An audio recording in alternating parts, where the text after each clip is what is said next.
pakai jilbab instan malah kayak Fala.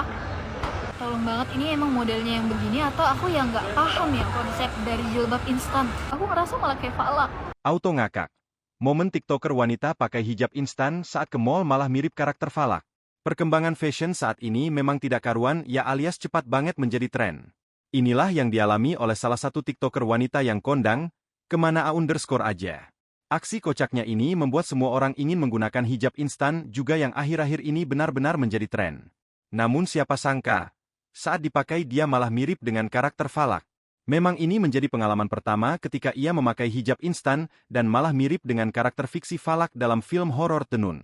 Pemilik nama lengkap, Adisa Mutiara, mengaku kalau baru membeli hijab instan tersebut. Disa sapaannya, mengaku membeli hijab tersebut karena tergoda saat menonton siaran langsung di TikTok yang ramai pembeli.